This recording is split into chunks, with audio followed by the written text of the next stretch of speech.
Thank you for being here this evening. I've been asked to begin the program. I'm very pleased to do so. I'll be playing a short piece. It's called Metamorphosis Number 2.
Thank you, Philip.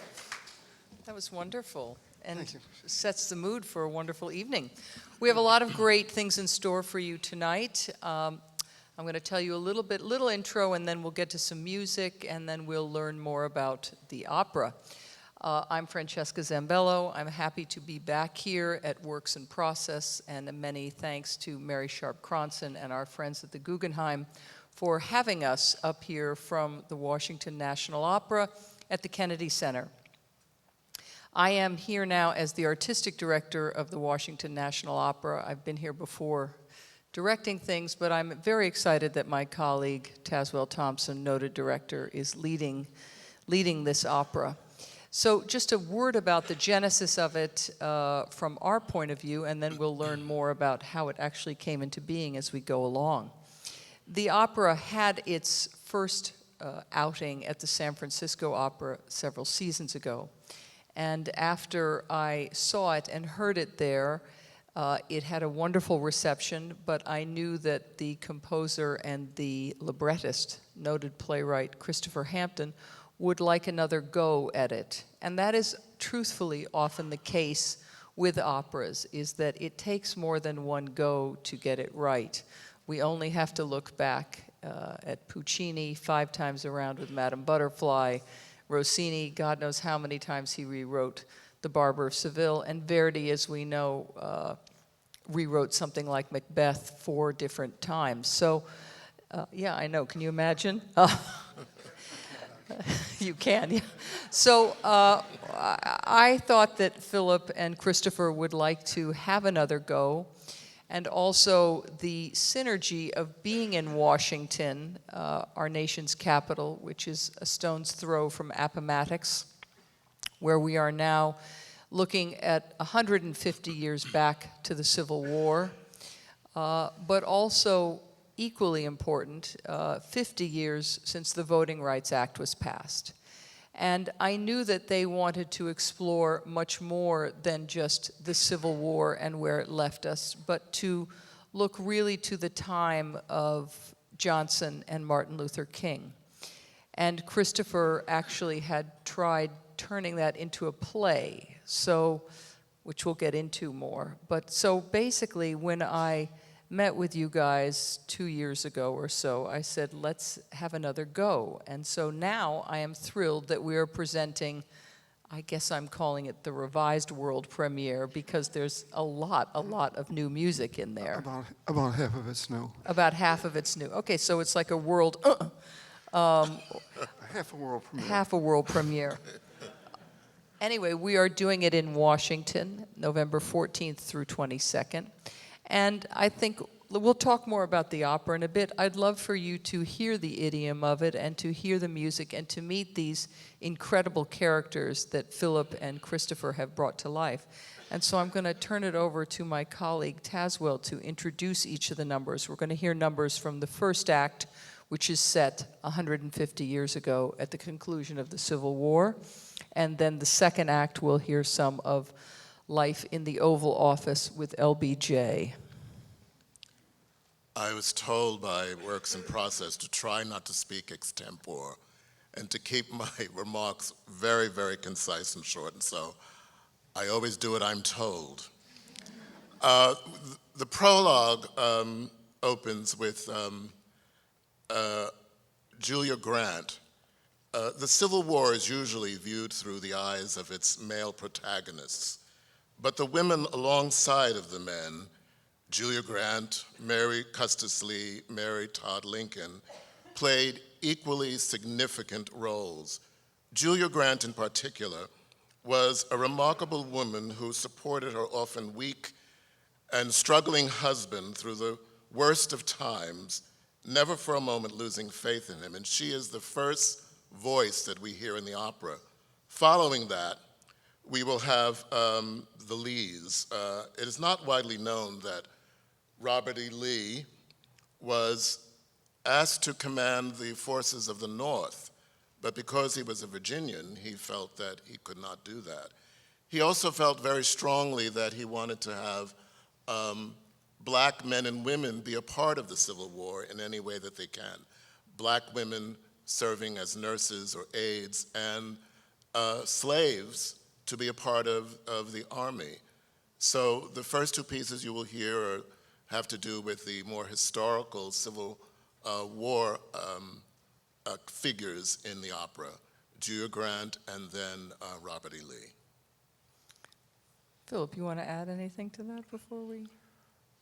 No, I'm anxious to hear them, actually. Okay, great. We have two of the actual artists from the production, David Pitzinger, who will sing the role of Robert E. Lee. And first off, we will hear Julie Grant sung by Carrie Ann Otanyo, who is a member of our Young Artist Program and accompanied by Salman. So come on out, Carrie Ann and Salman, welcome.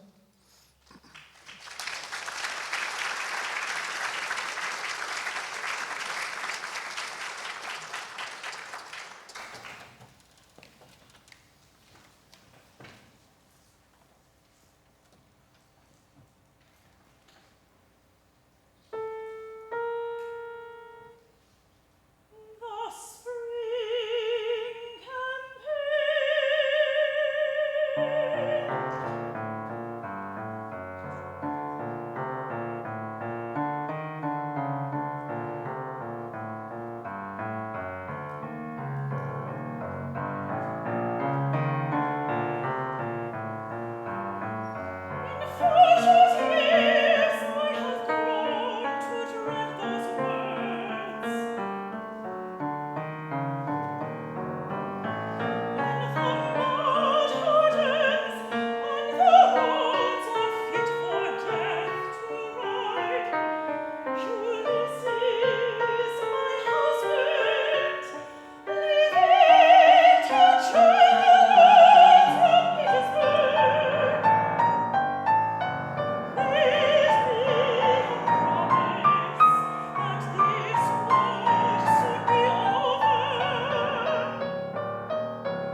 was beautiful, guys. It was great. It was exciting to hear. We've only actually heard, yeah, it's great. Yeah, you can applaud them. Come on.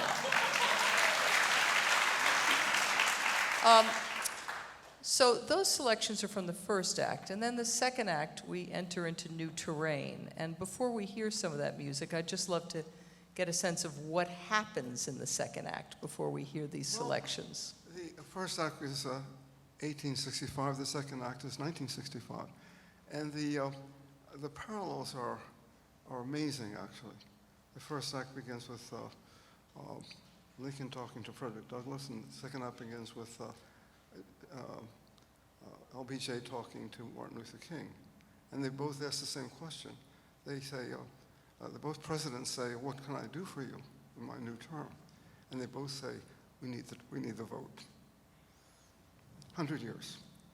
One of the things that interests me, and lately because I've been correcting things and looking at going from first act to second act and so forth, I'm astonished at how different they are, and yet how could it be otherwise? 100 years would go like that in history, but to change the style and the whole way, the kind of discourse, the kind of, in the first act you have these tremendous characters like Lee and Grant and Lincoln. In the second act we have LBJ, we have Martin Luther King, but we also have J. Edgar Hoover and George Wallace. We have, so it's almost like going from a civil society to an uncivil society, if I can put it that way. And it's something, of course, that we know. Mm-hmm. It's something that we experienced ourselves, even in the 50 years since 1965. And we still ask those questions today. So let's hear more music, and then let's get deeper into it. But I'd love for everybody to have a sense of the plot of the second act. Because you say, I know what the plot is, but if you would just give a little overview of it. One of you two. Well, the second act actually opens with the funeral of Jimmy Lee Jackson, who was murdered while trying to solicit from door to door interested parties who were of voting age to register to vote. And during one of the initial marches from Selma to Montgomery, he was followed and hounded down and brutally murdered in front of his family. So Act 1, Act 2 begins with Martin Luther King presiding over the funeral of Jimmy Lee Jackson. And then he promises that, Martin Luther King, that he is not finished with this fight, that he will go on and he will seek suffrage, and he promises this great body. It's thousands turned out for this funeral. It was a real turning point in the Civil Rights War and in the voting rights registration. And then the scenes go into LBJ, who I think is a very underappreciated president in terms of his in terms of his courage, and in the face that being a Southerner and he was up for re-election, he insisted on signing the Voting Rights Act, which brought Martin Luther King to tears, and that scene is in the opera. And then we go into a scene, an aria that's coming up now, which I can say a little more about the synopsis later. But this next aria that we're about to hear is probably the most recent work that you composed. You mean a couple weeks ago? Yeah, well, I didn't want to give it away. I want to say, During the summer, Francesca had us all out so that we could hear young artists go through all of Act 2. And I heard this character, Vi Liuzzo, who was a white female activist, put her life on the line, drove people back and forth to register in the dark of night. And she is a parallel to a character in Act 1. In Act 1, there's Elizabeth Keckley, who is a friend, best friend, confidant, and dressmaker to Mary Todd Lincoln. And she had a gift of premonition. In Act 2, Vi Liuzzo is also a woman known for her premonitions. And she dreamt something terrible was going to happen to Martin Luther King. She works her way through the crowd, true story, And she tells him, I can't put my finger on it, but I'm afraid for you.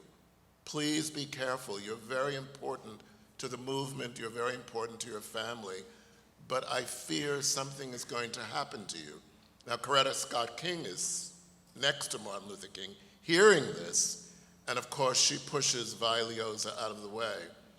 A couple of days later, Vi Liosa was found dead in a car with a couple of other civil rights workers, black civil rights workers, and she was found with her shoes off. She was shot in the car.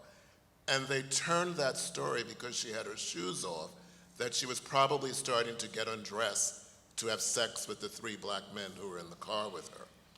As it turns out, of course that's not true, but she started that habit of removing her shoes because her mother, who was also an activist, would march and march for miles and miles to get people to vote. And her mother always removed her shoes because she just felt, she was more comfortable in bare feet. And so Vi picked up that habit as well. That's why she was found in the car without her shoes. So this aria is about Vi meeting with Martin Luther King and telling her the feelings that she's had, these premonitions that she's had. Let's hear it. Thank you. By the way, everybody, the characters in Act 1 return in Act 2. So certain singers, like Frederick Douglass becomes Martin Luther King. Grant, everybody carries into the second act. So over to you. Hello, welcome. How are you tonight? Ken Kellogg. Ken, how are you? I forgot that you're in this scene. This is, all right, okay. 2 lines. Okay, 2 lines, okay. I was like, really? All right, this is Kenneth Kellogg, bass. Welcome, Kenneth. Kenneth is a former member of our Young Artist Program in Washington and just sang Zuniga last night, so I'm very glad you're here. And we will hear a lot more from you later this evening. Thank you.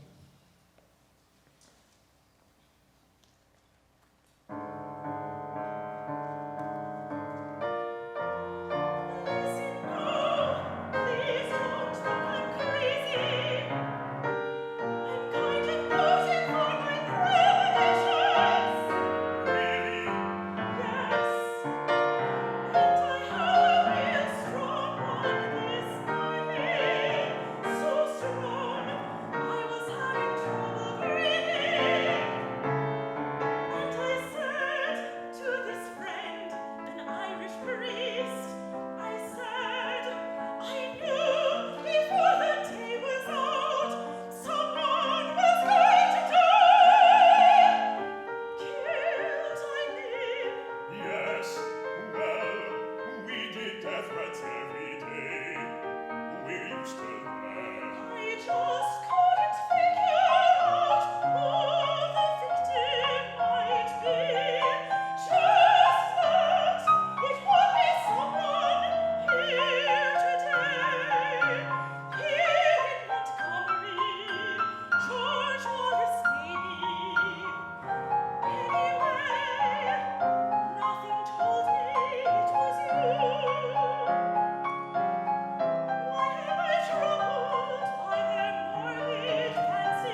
That was beautiful, thank you. Philip just reminded me, I asked him for that aria. That was beautiful. Yeah. I'm really happy. Well, we added a bit of music there because Right. this is a very interesting character, but I hadn't written a very big part for her, and you said she should have a bigger part, so I wrote it. Right. And I heard it for the first time just now. And she's beautiful, thank you. This next aria is, as Francesca said, everyone gets to play something in Act 1 and then something in Act 2. That there's a parallel. Well, there's no parallel with Robert E. Lee and Edgar Ray Killen. And his last name is very interesting, Killen, because Edgar Ray Killen organized many of the murders that were committed against civil rights workers. And it wasn't until 2005 that he was finally arrested and sent to jail. And so this aria, the lyrics that you're about to hear, are not imagined by Christopher Hampton. They're not concocted out of thin air. These are the words of Edgar Ray Killen, and they're very shocking, as you will hear.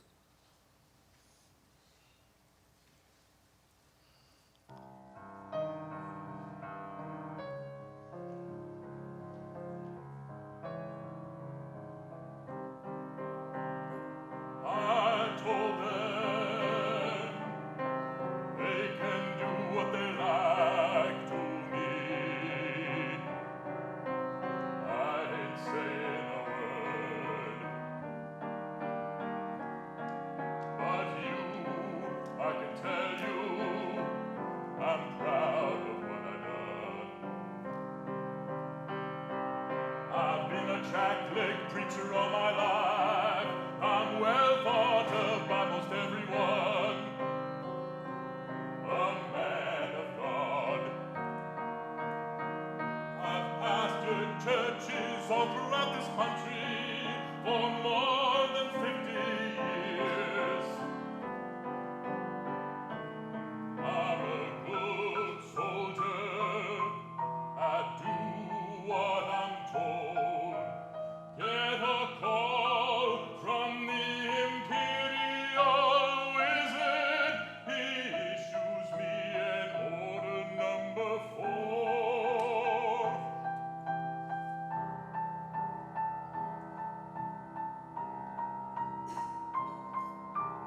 Says there these troublemakers from outside, a commie and a Jew boy and a nigger. Or maybe it was 2 Jews and a nigger. I misremember.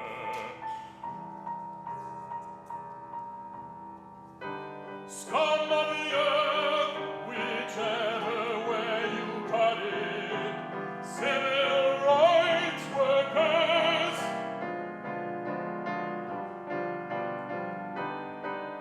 He says he wants their rear ends torn up.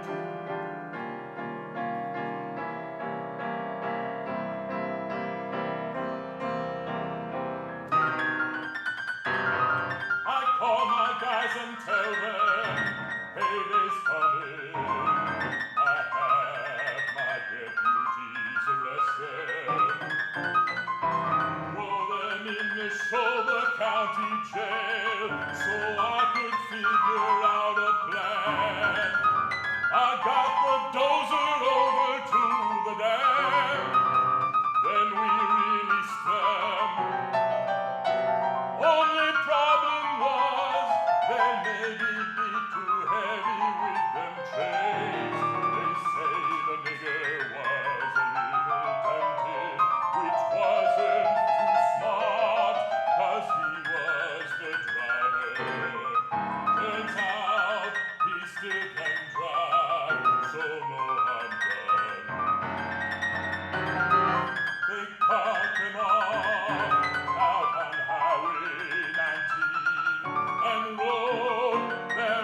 of Mississippi clay. A pretty good day's work.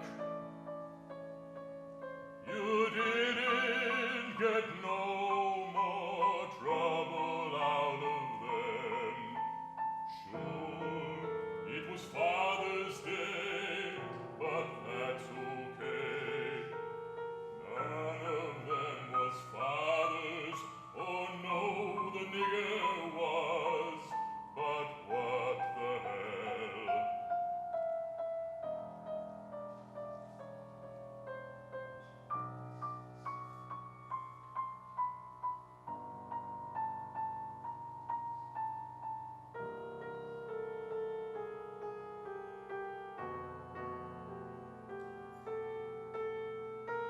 So I'm in jail, but so's the guy who finished Reverend King.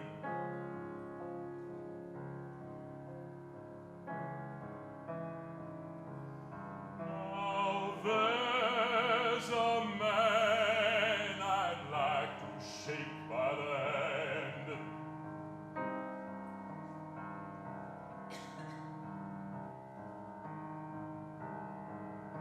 We'll do whatever it takes to fight the fight.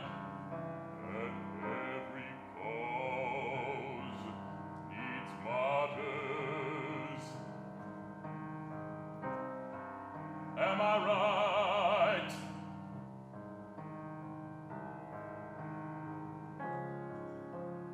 Boy!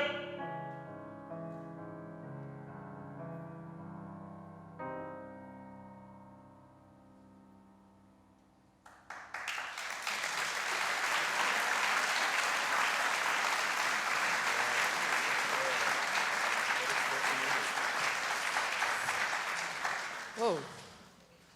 Okay. So, Philip, let's see. Explain yourself. Going back in history, you start a long time ago. Akhenaten, Galileo, Gandhi, Nehru, Walt Einstein. Disney, Einstein, but now you're here. These people are here. Why is history getting closer in your writing for Well, you? In fact, things were happening while we were writing the opera that we had to include. Amelia Boynton. Amelia Boynton died about 2 weeks ago. She was one of the organizers of the march. And we realized that she didn't appear in the opera, but we found a We've place named for a character after her. I know. we brought her into the opera. Right. And then it seemed that we were chasing history rather than history chasing us. We were trying to catch up with what was going on. And it's interesting, I think opera composers have always wanted to reflect the world they lived in. It was true for Verdi, it was true for Beethoven for that matter. Absolutely. I mean, In this case, it seems that the issues were so urgent. Between 2007, when we did the first iteration of this opera, between then and now, the Supreme Court took the teeth out of the Voting Rights Act, and suddenly we didn't have it anymore. It never occurred to us when Christopher and I were writing this piece in 2005, that that was an issue. And so the voting rights didn't come up, never came up. And then suddenly we realized that when you said, could we do Appomattox, I said, yes, we can do it, but we have to write a new second act.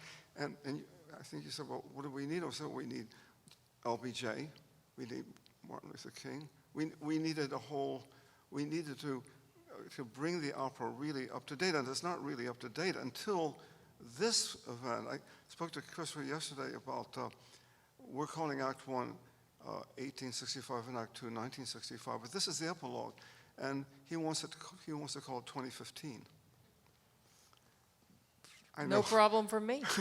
So it makes you say, well, what's going to happen next? Well, that's Well, the, I mean, clear, yeah. Ferguson, Baltimore. Well, I mean, I felt that when we were writing this, and we talked about this a lot, that we were reading things in the paper that were motivating us to work on the piece. That it wasn't a question of. It seemed that these things had to be expressed, and in an art. And, opera has been one of the great megaphones of history. If it should be lucky enough to survive the world premiere and the first productions and so forth, if it could become part of our historical description of America. I, by the way, I call this my Mount Rushmore opera. I've got 3 presidents in it. I've got Lincoln, Grant, Great. and LBJ. That's so. Taz, I often find that when we have to put history on the stage, where do you start in terms of making it feel like drama, making it feel like it didn't happen? You're discovering it now with us, the audience. Well, besides paying very close attention and respect to the music, we have an extraordinary libretto by one of the world's greatest dramatists, who's written numerous screenplays and wonderful plays for the stage. His characters come to life in the libretto, and then the music enhances that. And I pay attention to what's on the page, and the pages of the score and the pages of the libretto are brilliant. Christopher has really captured, I feel, and he's a Brit, and he's captured these wonderful American characters in history so well. And in Act 2, as Philip just said, that it seems so present so now. John Lewis has a role in Act 2. He's still in the Congress. And he's here. I hope he comes to the premiere. We've invited him. And so it feels very, very present. Martin Luther King feels like he was just here yesterday. It's his words live, his images live. Growing up with my grandmother, Martin Luther King was a portrait of him was on the wall in the kitchen. So he's always been a part of American life. And so you've heard these wonderful singers. We have it's a huge cast. And Tell us about talk about the cast and the setting, how you and the designers, what arena you've set Donald this Eastman has designed a set, and I think the way to describe it, it's like a white strong box. The set is is encapsulated in this ice cold painted white set. It has 2 levels, and there are just a couple of doors on the stage, and the stories and the characters literally pour out of these doors.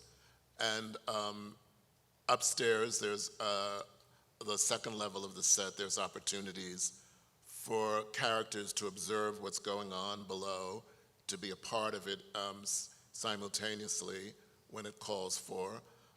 It's extraordinarily designed by costume designer Mary Walsh.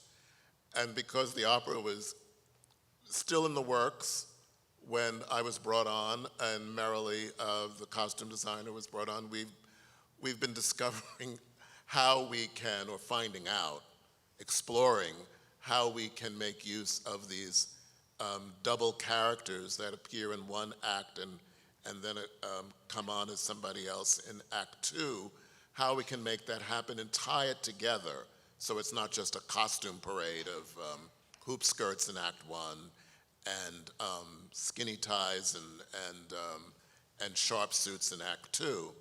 And we're still working. We have a big meeting coming up on Wednesday, and rehearsals start in less than 2 weeks. And we're still trying to really define and pull it together. But I think we're going to have something visually stunning to look at. And we have a huge cast of remarkable singers. So I'm hoping you all will come down and see this opera. What about the orchestra? And it's a world that, for me, Philip, I mean, Solomon did a great job on the piano, but the world that you create in the orchestra, for me, is often so magical. And I'm wondering if you could talk a little bit about that, and if you think is there a different sound yes. world between the Yes, two acts? Not only did I write this a few years after the first version, but setting LBJ's his purple prose, we could say, his rather rough language with an orchestra, it was very compelling. I had to do a completely different kind of orchestration. Well, now when I look at Act 1 and Act 2, they sound like different worlds, and yet it's one world. It is the one world that we as Americans have come to know, and we've all grown up. I grew up in Baltimore, so we went on Civil War jaunts to Gettysburg and stuff like that. We grew up with that stuff. I think a lot of Americans do. I think, without any question, the biggest event in our history has been that Civil War, because we're still living in the shadow of it. Mm-hmm. But the people, the way the language, and one of the things that Christopher Dunn was able to do, he could capture an American language for Act 2, which is very different from Act 1. I can't think of a more elegant and powerful personality in our history than Robert E. Lee, and he gave him beautiful things to sing. But in the second act, there is no Robert E. Lee there. There's nobody there like that. Even LBJ is as crude as the Killen was. In his own way, he beat the Congress into doing the Voting Rights Act. He was a Texan, and he kicked his way through. Okay, we love Texas. We love Texas. Oh, we do. Let's just be clear. For sure. And I hope this, the first time it was done, David Gockley commissioned it for Houston, and then he went to San Francisco. That's how it ended up there. I was looking for a Southern Opera company to begin with. Now maybe we have. You consider yourself a Southern Opera company? I think what's great is we sit right on the border. Yeah, absolutely. We haven't talked about a very important president in Act 1, Lincoln, and his role in this piece, which is powerful. And Lincoln appears in 4 different operas I've done. I can't seem to get away from this character. His in the Perfect American. His also in a piece I did with Bob Wilson called Civil Wars, which is a different Civil Wars. And he shows up in another one, I forget which one it was, but he's in 4 different operas. Martin Luther King is in 2 operas. He's also in Satyagraha. I mean, so these iconic Americans keep propping up in these works. And if you're interested in American history, these are real icons. These are people who they have inspired us, and sometimes they've frightened us. I think what's amazing about Christopher's writing is that he has used a lot of actual text, Yes. but also has dramatized it in a way that you don't. You feel like you're understanding those characters. I was afresh. getting it scene by scene, and then I would call him and said, "Christopher, did this really happen?" He said, "Oh yes." He said, "I didn't make up anything." And then I said, "You didn't make up anything at all?" He said, "Well, they said those things, but maybe not quite in that way. But Right. I did not invent anything." He insisted that he was kind of reporters. Now, when I was looking for a writer, I thought about who am I going to get to write this thing. Right, and you started with this idea. You were the genesis of this before you went to Christopher. With who?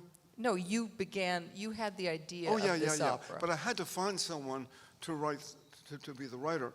And I decided not to use an American. I felt that I didn't want the American bias, whether you were from, wherever you were from.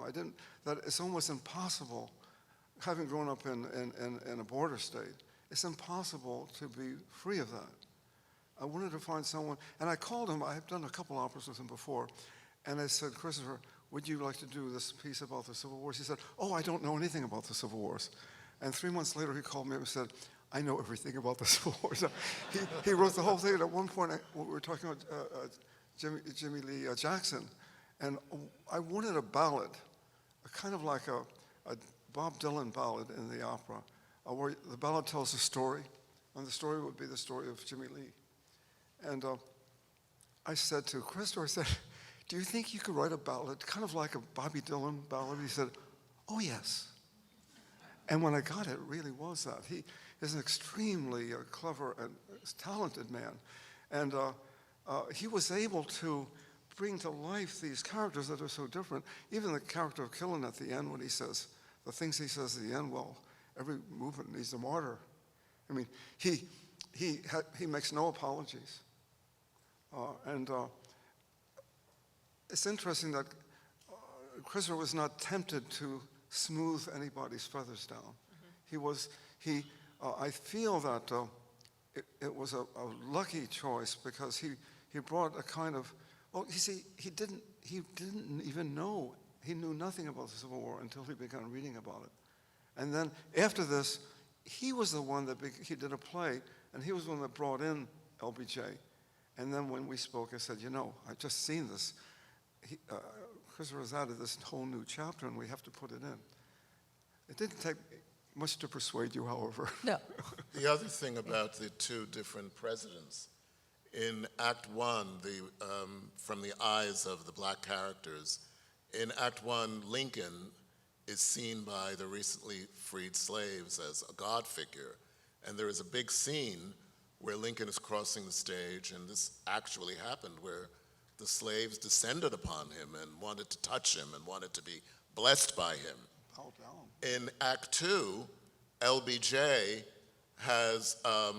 is having a meeting with Wallace and Katzenbach, and outside the windows of the White House, the blacks are demonstrating and they are pillaring LBJ, and they're saying, you're up for election and we're not going to vote for you, and they have all these slogans that are going on. So it's interesting the difference between the two presidents that are vividly depicted in this opera.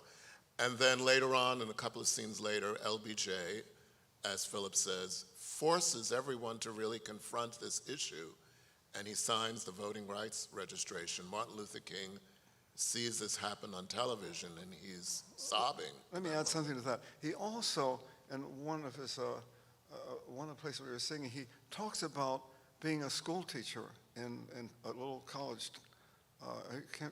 He graduated from a teacher's college in Texas, and where he first saw the kind of racism that he came to hate that, and he was telling this story to Martin Luther King in the opera, and it becomes clear that this was not an act of politics. This was an act of belief and faith, that he really thought that America, that we had, he says at one point, and this is in the opera, he says, there is no Negro problem, there's no white problem, there's only an American problem.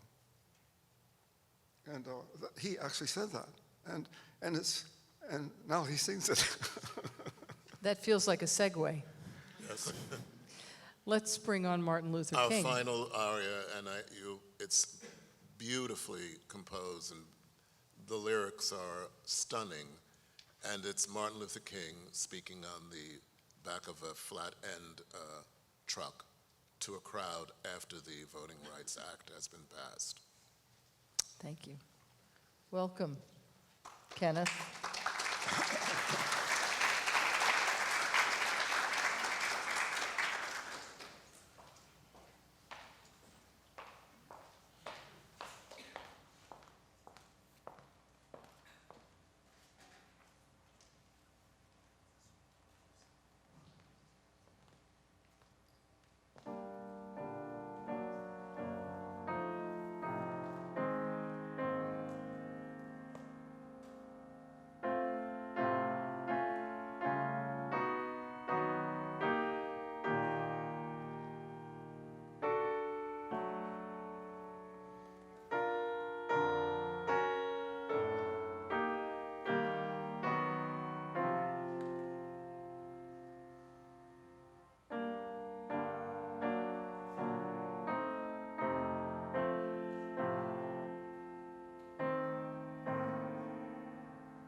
Last year the Civil Rights Act gave us us back our dignity. But it didn't succeed in outlawing those practices here in Alabama and Mississippi that deprived us of one of our basic rights, the right to vote.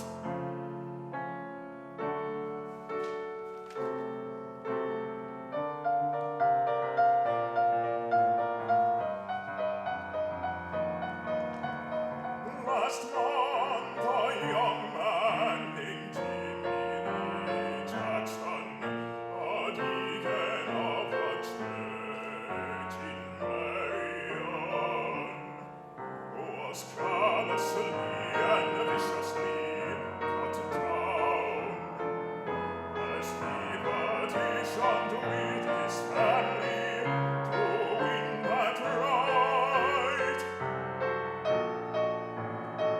So 8,000 of us started off last Sunday, marching in Jimmy Lee's name. Now they tell me we're 25,000 in the state capitol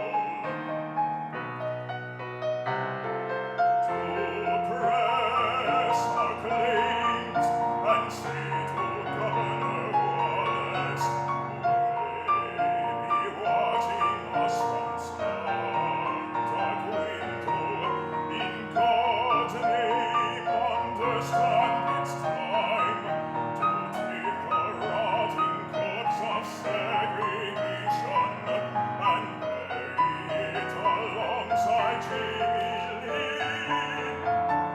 And so in memory of Jimmy Lee and the three young civil rights workers so inhumanly slain in Mississippi, and the Reverend James Reeb and the 4 pure innocent girls senselessly slaughtered in a church in Birmingham, we are here to ask the simple question: how much longer will truth and justice stay nailed to the cross?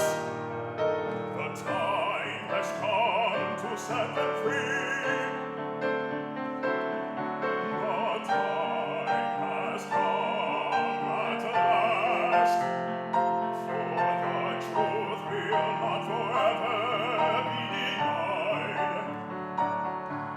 The time has come, as the Bible says, the meek shall inherit the earth. The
was beautiful. Thank you. Thank you, Philip. That was Thank you. beautiful. Thank you, Francesca, for producing this work. Well, It wouldn't have happened without you. well, no. All right, now, let's give them the sales pitch, huh? Just a little bit of information, a little bit of business here, which is that we are grateful to come up here to New York City. It is very easy to take the shuttle or the Acela to the Washington National, and I underline the word National Opera. We are committed to producing works by Americans. We are committed to using American artists as much as possible in every aspect of our company, and we are committed to programming that has social relevance. I hope that you will come see Appomattox or one of our other operas this season, which include Lost in the Stars by Kurt Weill. Both Kurt Weill and Philip Glass are making their debuts at the Kennedy Center, which I find hard to believe, but we are really honored to have one of the world's most important composers, and certainly America's most important composer, with us this season. And then in the spring, I just have to throw this in, we're doing the Ring Cycle in May. So you can spend a lot of time with us. Our prices are cheaper than other theaters nearby here. And we have a beautiful 2,000-seat opera house. It is very intimate. And this production promises to be a revelation. It has a spectacular cast. A lot of people are in it. And two complete choruses, a Caucasian chorus, an African-American chorus. And I think that the designs and Taz's treatment will be profound and deep and explore history in a way that is truly theatrical and dramatic. It's a work that addresses certainly America's greatest blemish in a way that is thoughtful and profound, having heard the whole thing. I really would love to welcome you there. Performances are from November 14th to November 22nd. Please come see us. You can actually take the train home afterwards if you don't want to spend the night. I just got to get all this in there because, you know, my job is not just the shows, but also the travel agent and the concierge part. So we're going to be here at the cocktails out here afterwards.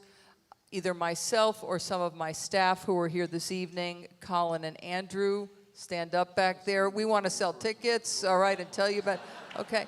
And I want to ask the artists to come back here just to thank them for their exquisite work. Thank you to Tazewell and to Philip, and thank you to Mary Sharp Cronson and our friends at the Guggenheim. Where are you guys? Come back out here.